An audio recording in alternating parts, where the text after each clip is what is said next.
Fala aí, galera, tudo bem?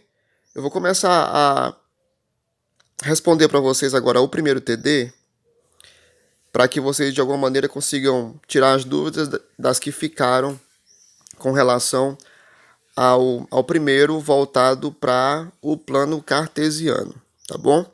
Então vamos aqui para a primeira questão, quando ela fala o seguinte: os pontos A é menos 4 e menos 2, e o ponto B é menos 2 e 2. Eles pertencem a quais quadrantes? O aconselhável é que você, de alguma maneira, para conseguir saber qual é o quadrante que pertence a esses pontos, é bom que você, de alguma maneira, consiga desenhar o plano para que você consiga localizar esses pontos. Então, a gente tem aqui que o eixo X pertence ao eixo das abscissas, isso aí vocês já viram nos vídeos passados, né? O eixo Y pertence ao eixo das ordenadas. E aí a questão me dá os dois pontos, o ponto A e também o ponto B. Pelo fato do par ser ordenado, vocês têm que lembrar sempre o seguinte: par ordenado vem a ordem. Então a gente sabe que aqui nós temos que esse ponto corresponde ao eixo X e esse outro corresponde ao eixo Y. Mas se eu quiser mudar a ordem, fica errado, porque dessa vez agora, como o próprio nome já fala, o par é ordenado. X e Y.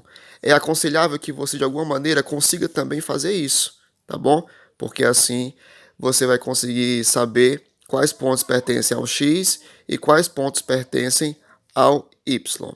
Então vamos lá. Você está vendo aí que esse primeiro ponto, no ponto A, ele é menos 4. Então você vai marcar aqui o menos 4. Mas por que aqui, Luiz Ricardo? Porque a gente sabe que na reta a origem é 0, bem aqui desse plano. Da direita ficam os positivos, da esquerda ficam os negativos, tá bom? Nós também temos aqui que no eixo Y vai ficar o menos 2. Então você vem aqui e marca menos 2. Nós temos também que no eixo X, no ponto B, vai ter menos 2. E no eixo Y vai ter 2. No caso, o 2 é positivo, é a mesma coisa. Lembra? Desse lado do X ficam os positivos, desse lado do X ficam os negativos. Para cima, no eixo Y, ficam os positivos e para baixo ficam os negativos. Tá ok? Agora você, de alguma maneira, vai conseguir responder, né? Conseguir de alguma forma ligar esses pontos. Então vamos aqui. Quando você liga o ponto menos 4 e menos 2,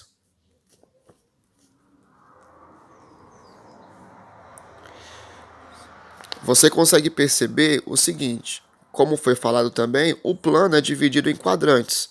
Nós temos que esse é o primeiro quadrante, esse outro é o segundo quadrante, esse aqui, terceiro quadrante, e esse outro, o quarto quadrante. Logo, a gente pode perceber o seguinte, que de cara, o ponto A, ele pertence ao terceiro quadrante, não é isso? Agora vamos ao ponto B. Menos 2 e 2 pertence ao segundo quadrante. Quando você vem para cá, quais são os pontos?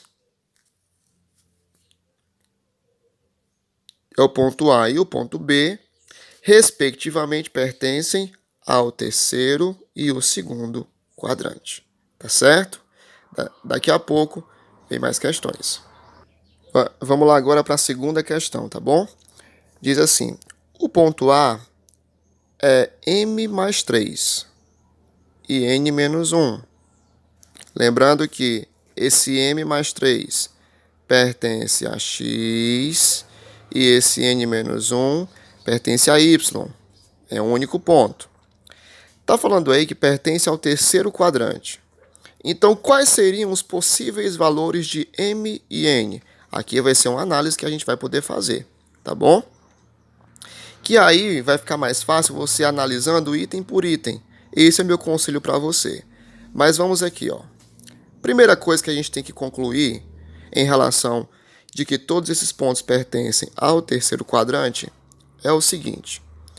Se você analisar bem, a gente tem que o primeiro quadrante, ele enquadra os positivos de x e os positivos de y. Então, o primeiro quadrante é mais e mais. O segundo quadrante, ele enquadra os negativos de x e os positivos de y. Então, o segundo quadrante é menos e mais. O terceiro quadrante enquadra os negativos de x e os negativos de y. Então, aqui vai ser menos e menos. O quarto quadrante, ele enquadra os positivos de x e os negativos de y. Então, vamos ver aqui. A questão está me dizendo que esses pontos pertencem ao terceiro quadrante. Então, eu sei que ambos, tanto x quanto y, são negativos. Tudo bem? E aqui vai ficar simples para você entender apenas um detalhe. Olha que interessante. Eu vou pegar esse m mais 3 aqui.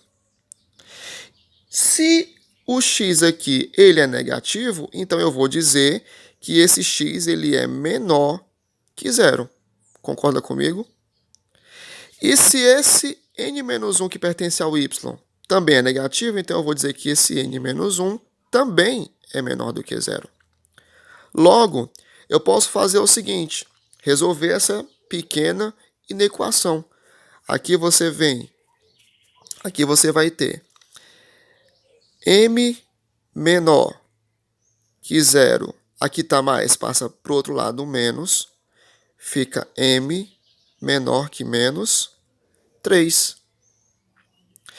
Do mesmo jeito, n vai ficar n menor que zero. Aqui está menos, passa para o outro lado mais.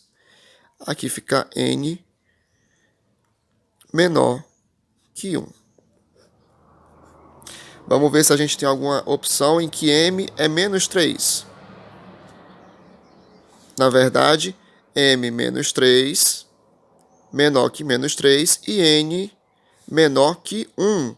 Ou seja, a resposta correta aqui é o item E. Tudo bem? Um abraço.